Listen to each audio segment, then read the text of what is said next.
نږدې 15 کاله وړاندې پر افغانستان د اسلامي امارت واکمنېدو وروسته د امیرالمؤمنین فرمان سره سم د هیواد په لرو بره کې د کوکنارو او نورو نشهیي توکو پر کرکیله بندیز اعلان او بزګرو د حلالو فصلونو کار ته مخه کړه. ننګرهار کې د کوټ ولسوالۍ بزګر غلام جیلاني وایي پخوا به یې پر خپلو ځمکو کوکنار او بنګ کرل، خو د امارت په راتګ سره یې د غنمو او بېلابېلو سبزیجاتو کار ته مخه کړې او د ساتنې لپاره د ورته سړې خونې جوړې شي.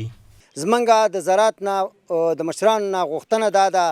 چې یو خوړله دلته په دې منطقې کې موږ چې رومیان وکرو، مخکې به پاکستان له لېږله، زموږ سره انتظام نشته دی. یو پاکټ رومیان چې دا اوس موږ د ایران رومیان اخلو په 400 روپۍ باندې، دغه رومیان زموږ په 40 او په 30 پیسه کالم بازار له عرضه شوي دي او خرڅ شوي دي.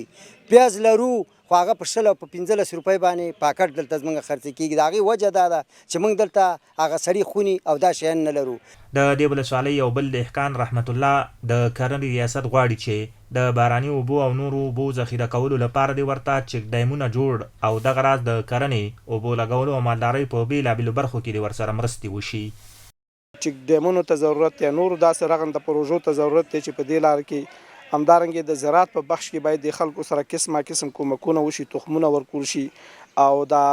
گرین هاوزونه ورته برابر شي تر څو چې دا شیونه ذخیره شي. نو دې ته موږ ډیر زیات ضرورت لرو. موږ د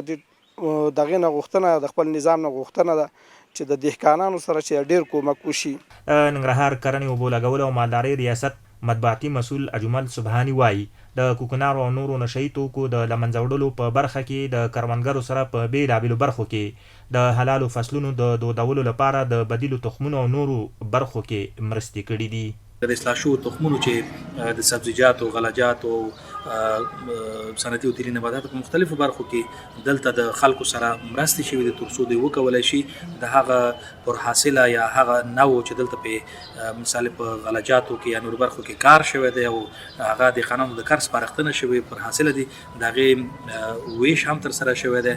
د ننګرهار کرنې ریاست د مسؤلینو په وینا ننګرهار کې د کوکنارو او نورو نشهیي توکو کرکیله صفر شوې او کرنې ریاست هڅه کوي چې بزګرو ته د کوکنارو پر ځای د بدیلو فصلونو رواجولو په برخه کې